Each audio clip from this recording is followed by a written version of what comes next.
बिस्मिल्लाहिर्रहमानिर्रहीम। खातिन हज़रात, अख्तराबाद का सलाम पहुँचे। एक रोई रोई आँखों वाली लड़की मेरे सामने थी और 2 दिन के बाद उसका मैसेज आया है। इसकी आंखों में दुख था, इसकी आंखों में रो रो के उसकी जो खूबसूरती थी वो सारी आलमोस्ट ज़ायल हो गई थी और सुर्खी थी कि उसने पूरी दोनों आँखों को भर दिया हुआ था। उस सेशन के बाद जब वो वापस चली गई, देखिए मोहब्बत में होता है, दिल पे बोझ पड़ता है, आँखों पे भी पड़ता है। अब उसने जो मैसेज लिखा है, सब ज़िंदगियाँ अलग अलग तरह की हैं और हर ज़िंदगी में कुछ ना कुछ ऐसा ज़रूर होता है कि जो हमारे काम आ जाता है। हम ज़िंदगी में कभी भी पार्टी नहीं होते किसी एक के साथ, किसी दूसरे के साथ, पर कुछ रिश्तों के साथ हम जीते आए होते हैं।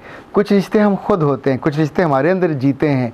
अच्छा, जब जब चीज़ों का हमको इल्म होता है, उनकी डेप्थ का एहसास होता है, और कभी आपके साथ भी ऐसा हो तो हमेशा प्यार से, मोहब्बत से चीज़ को सुनने के बाद फिर कुछ ऐसा मशवरा दीजिए कि जो दूसरे की ज़िंदगी को डूबने से बचा ले।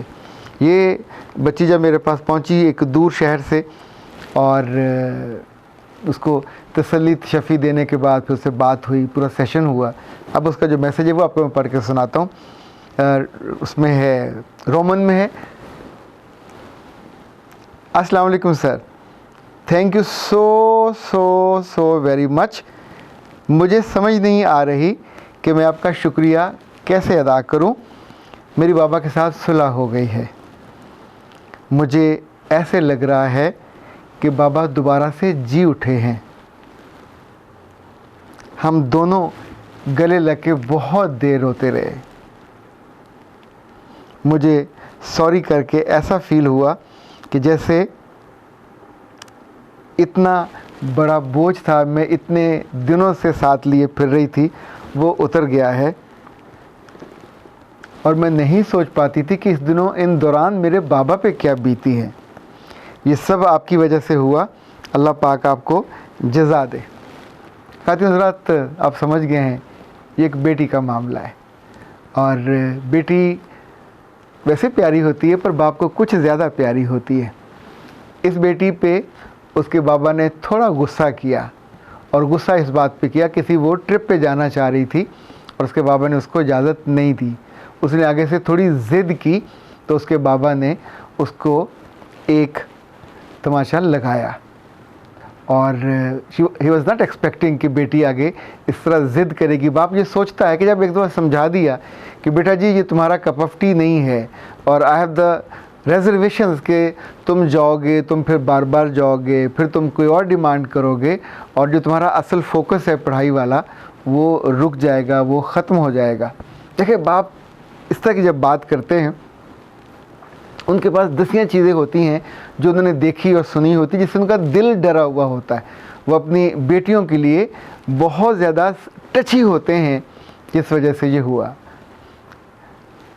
ये बच्ची गुस्ताखी ये कर बैठी कि उससे चुप नहीं रहा गया और आगे से बोल पड़ी कि आप तो हमेशा सख्ती करते हैं और आप हमें जीने नहीं देते।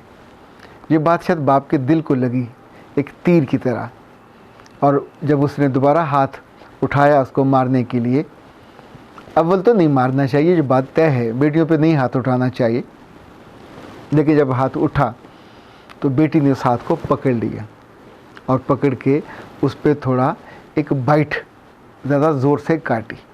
In fact that was the moment जब दोनों ही एक अजीब तरह की तकलीफ़ में चले गए।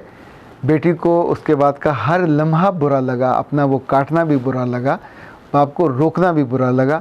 बाप अलबत्ता एक्सप्रेसिव नहीं था, उसने कुछ नहीं कहा। तो एक ही घर में होते हुए दोनों अजनबी हो गए। कितने दिन दोनों इस अजाब से गुज़रे। फिर जब बच्ची मेरे पास पहुंची तो उसने कहा कि ये मैंने किया। उसने कहा ये मुझसे गलती हुई, ये मुझसे कुताही हुई, मुझे ऐसा नहीं करना चाहिए था, पर हो गया।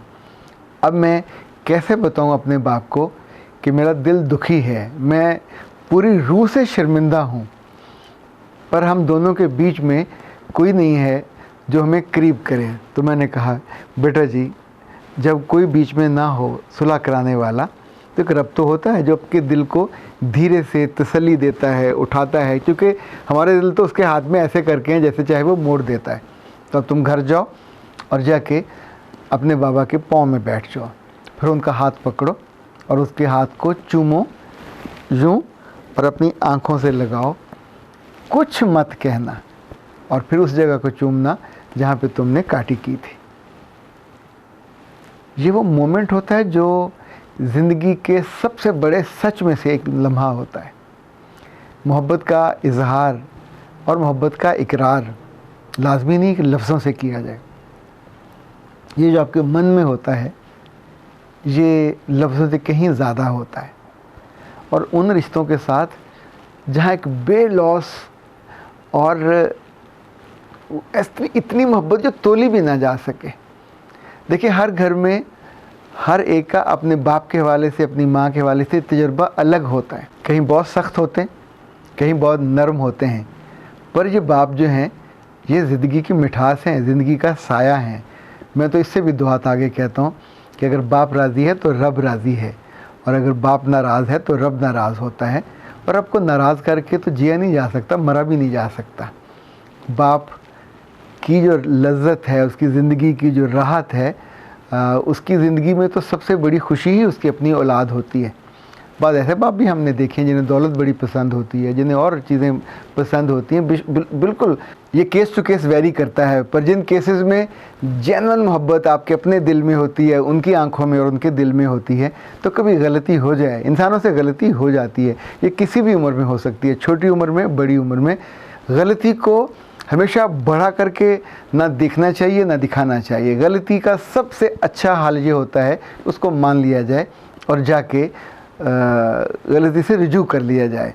कभी माँ के साथ ऐसा करें या कभी बाप के साथ ऐसा हो, मैं तो कहता हूँ कभी भाई और बहन के साथ भी ऐसा हो जाए तो चुप करके जाइए, पास बैठिए, किसी और को सुलह कराने के लिए मत शामिल कीजिए।